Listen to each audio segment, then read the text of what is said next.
Indonesia terkenal sebagai salah satu negara dengan banyaknya warisan budaya dari nenek moyang dan leluhur. Dan salah satunya adalah benda-benda pusaka seperti keris, tombak, wayang, dan lain sebagainya. Kali ini Kak Furi ada di kediaman salah satu kolektor benda-benda pusaka dan kita akan mengupas tentang sejarah dan juga cerita-cerita yang ada di dalamnya.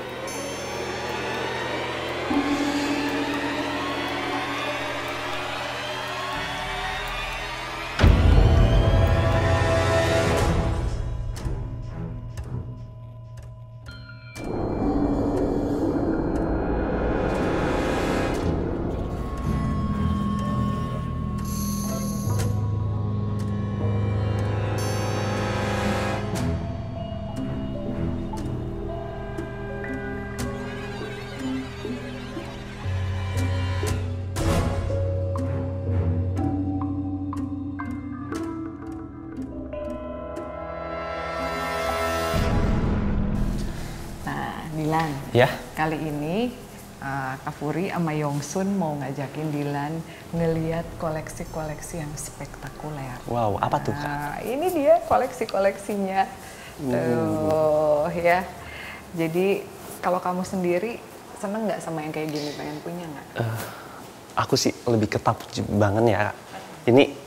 Ini kan pasti peninggalan-peninggalan sejarah juga gitu ya, barang-barang antik, jadi keren banget sih. Iya, dan ini tuh asli banget ya, bukan yang ada di online shop yang ini. Pokoknya Kak Furi juga dari ngelihat koleksi di sini akhirnya jadi pengen punya keris, padahal tadinya takut gitu ya. Nah, daripada kita ngobrol ngalir ngidul, mendingan kita langsung ketemu sama pemilik dari koleksi-koleksi keris ini. Boleh banget. Oke. Halo Pak Edi. Mohon maaf ini kita mengganggu gitu. Oh ya, biar teman-teman ngelihat koleksinya mungkin agak ke sebelah sini ya, bagaimana? Nah, ini koleksi-koleksi dari Pak Edi ya? Iya. Pak Edi sendiri koleksinya kalau bisa di total ada berapa? 300-an lah. Wow, udah 300. Keris tombak, pedang. Sekitar 300, banyak banget. Dan semuanya ini asli. Ini dikoleksinya dari tahun berapa? Awalnya ya sekitar SMA dulu lah. SMA, mulai kuliah, bekerja ya sambil belajar soal keris, kemudian kita semakin tertarik sehingga sampai terakhir ya sampai saat ini nih. Jadi kita pembelinya bukan langsung beli banyak tapi satu-satu. Oke. Dari sekian banyak dari sekian yang ada di sini nih, mana yang ceritanya menurut Pak Edi paling berkesan gitu? Susah banget untuk ngedapetinnya. Kira-kira yang mana nih, yang spesial? Yang paling spesial buat saya adalah kerisnya Empu Jeno. Oh, Empu Jeno. Karena itu adalah empu kita yang terakhir, di Empu Keraton. Karena sampai saat ini sepengetahuan saya sudah masih belum ada lagi empu baru yang ditunjuk oleh Keraton. Oh, kerisnya sendiri yang mana? Yang ini nih, karena ini untuk membuat ini Empu Jeno sendiri melakukan proses pembuatan keris dengan cara yang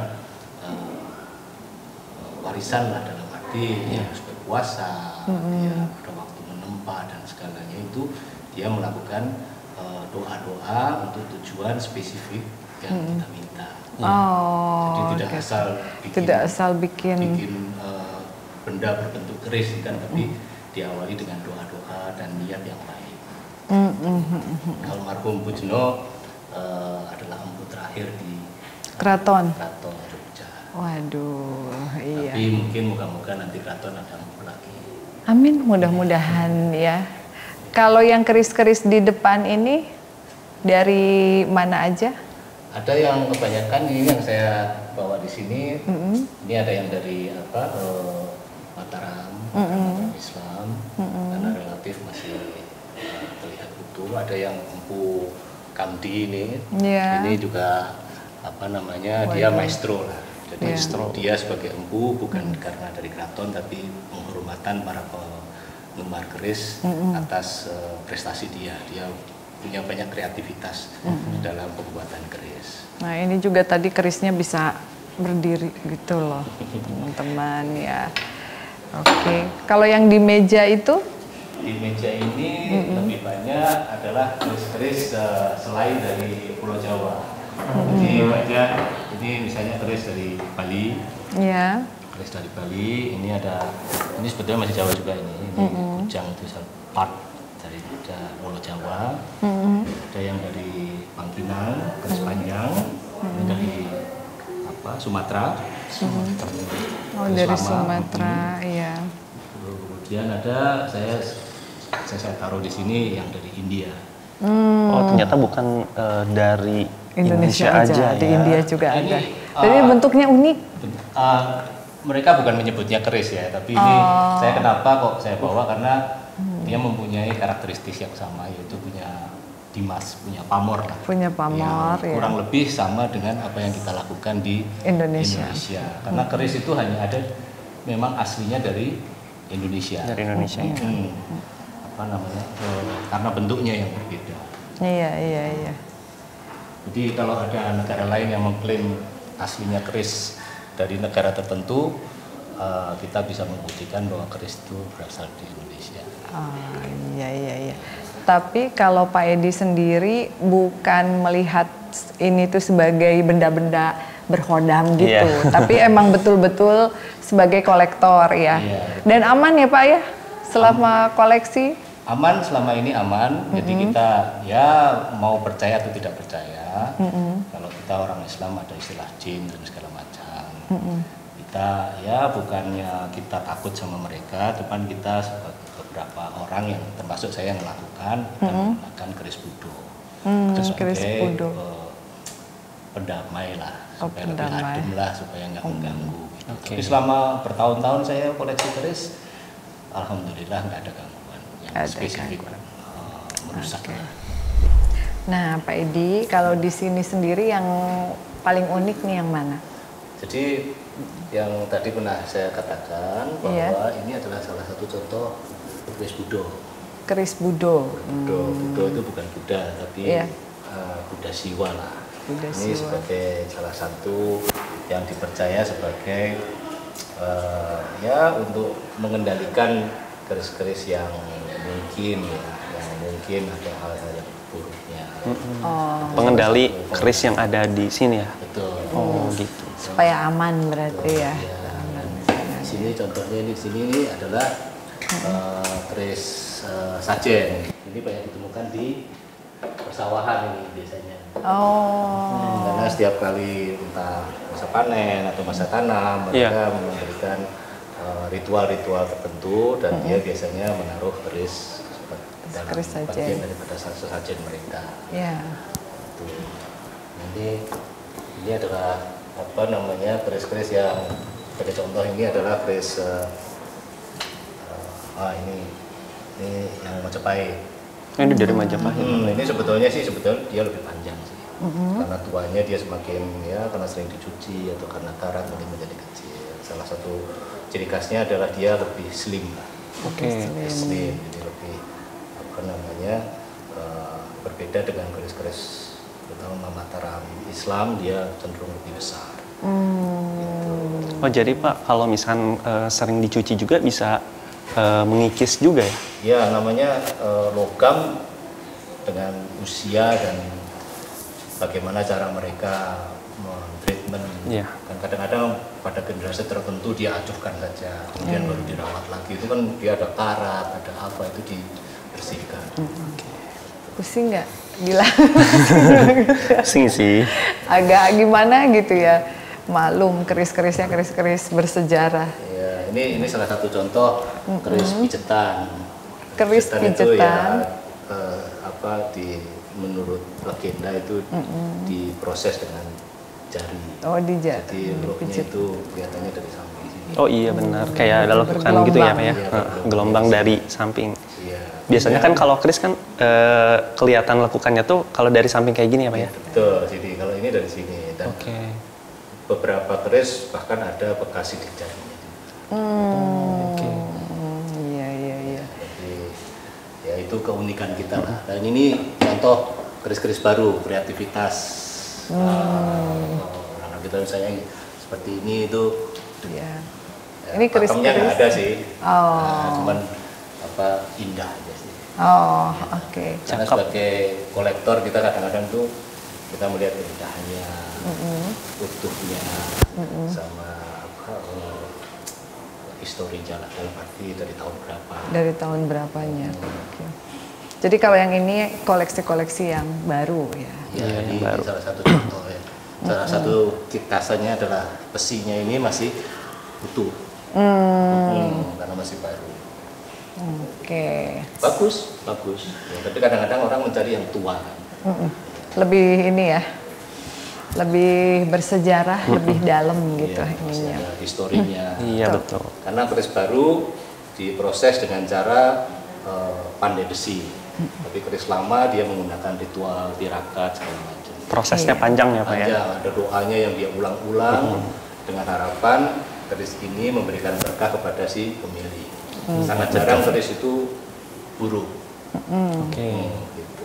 Jadi maksud dan tujuannya juga kebanyakan dari orang tua terdahulu itu adalah untuk menjaga ya, atau untuk wibawa gitu kayaknya, bener nggak Pak? Iya, rezeki. Jadi lebih berwibawa setelah punya ini keris. Harapannya seperti itu.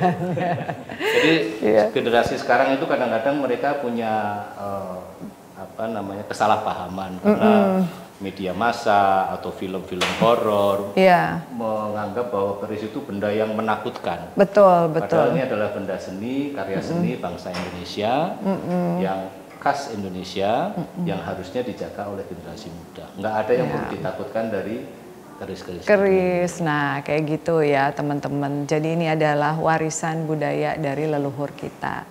Nah di lantai 2 nih katanya Pak Edi juga masih punya banyak koleksi keris dan wayang. Kalian belum tahu kan wayang kayak gimana? Pasti anak-anak muda zaman sekarang kurang paham dan nggak tahu deh wayang kayak gimana. Di sana ada berapa tuh kira-kira? Ratusan? Ada 300-an lah. Ada 300-an banyak. Wayang ada berapa set ya? Saya beli sekitar 5 set. 5 set wayang. 5 set wayang. Satu set itu banyak sekali. Oke. Satu set banyak. Iya. Aku kira tuh satu set tuh ya udah 5 set kan tadi. Iya. Berarti Kira tuh lima ratusan. aja ternyata. Banyak. Iya. Oke, kita langsung ke lantai 2. Iya. Iya. Oke teman-teman, kita lanjut ke lantai 2 rumah Pak Edi. Yuk.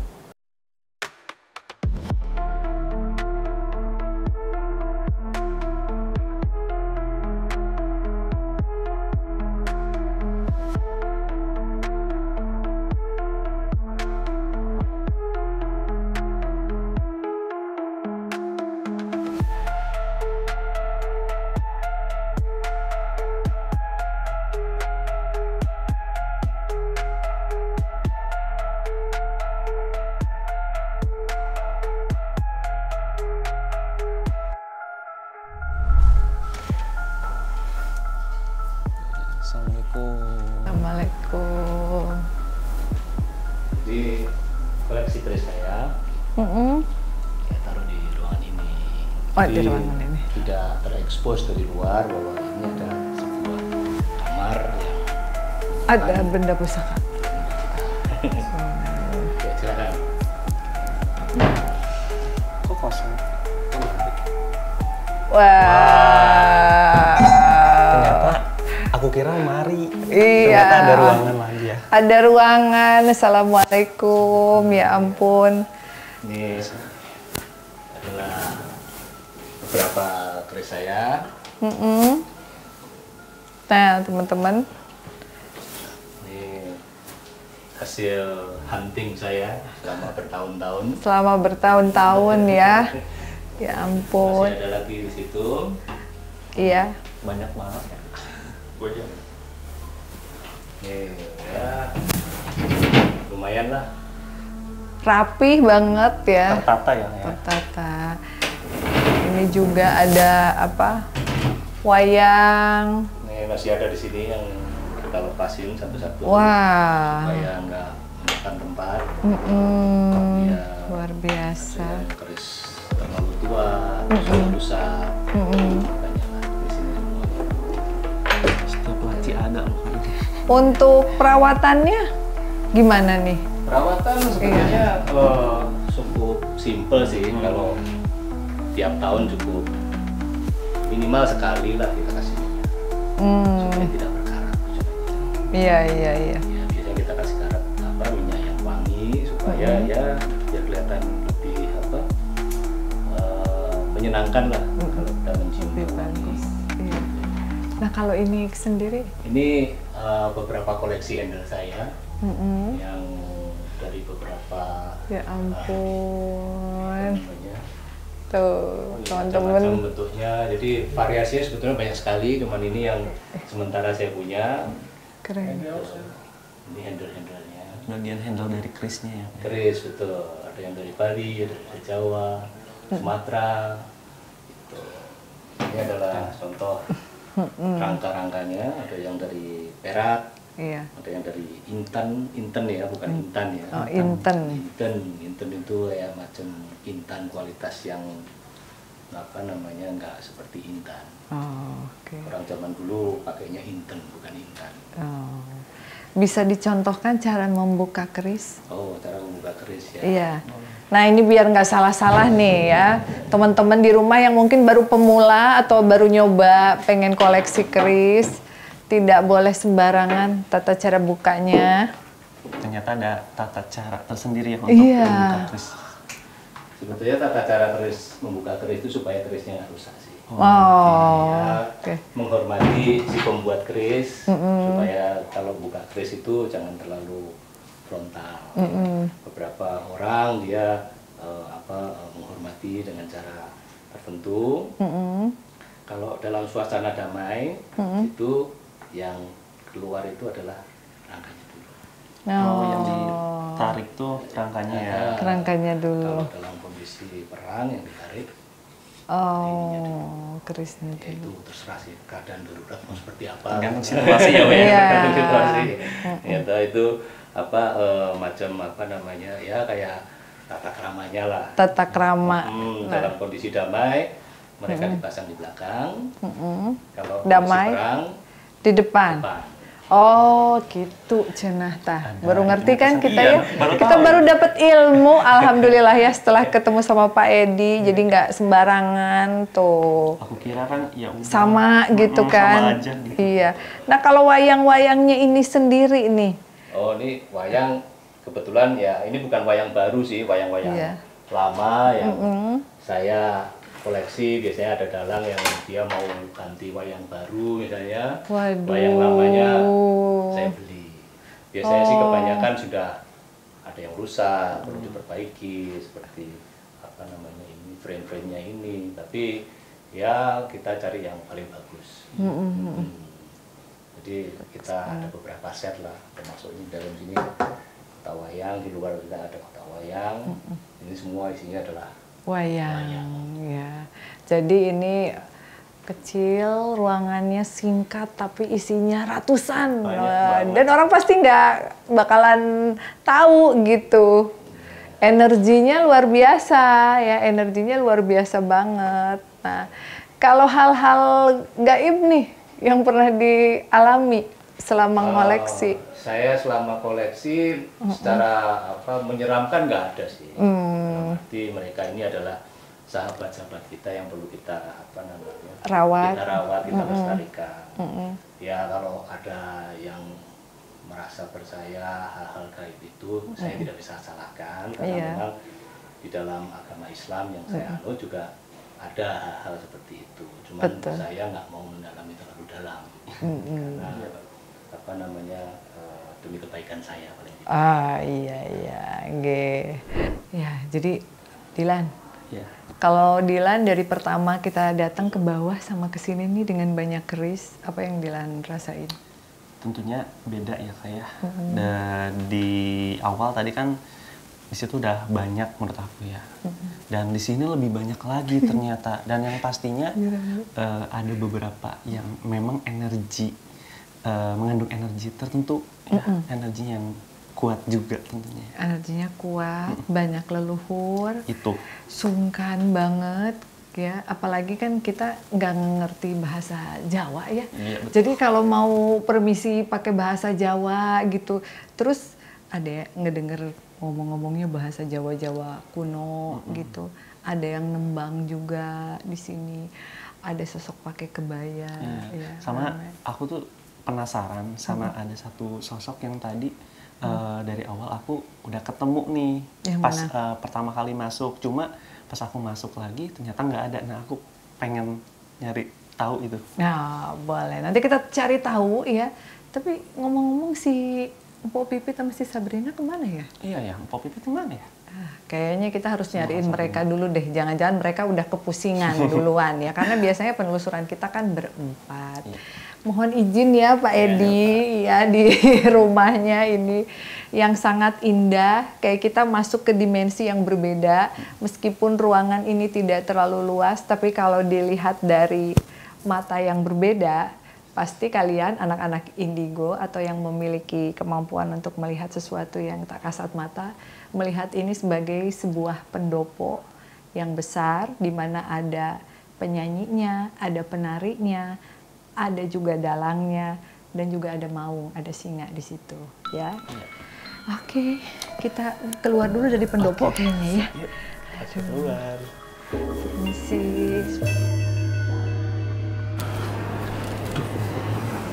Assalamualaikum. Juga ini lari. Gini masih aku tahan.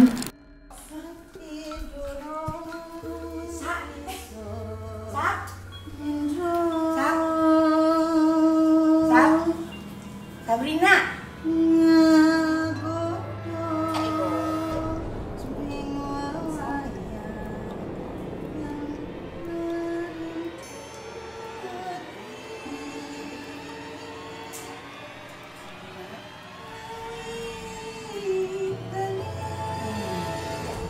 Nyanyi ya?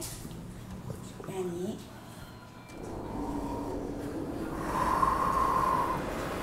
Sabrina. Sabrina duduk sayang. Duduk Nyai. Nyai. Duduknya, lu udah kenceng amat ini tangan. Yuk kita duduk dulu ya Neng. Foto ganteng Kasep. Kasep dah tuh. Buset. Buset. Ya Allah, kenceng banget. Sabrina. Benar. Iya. Aduh, yuk duduk yuk. Duduk. Saha eta? Nyai. Nyai. Namanya siapa?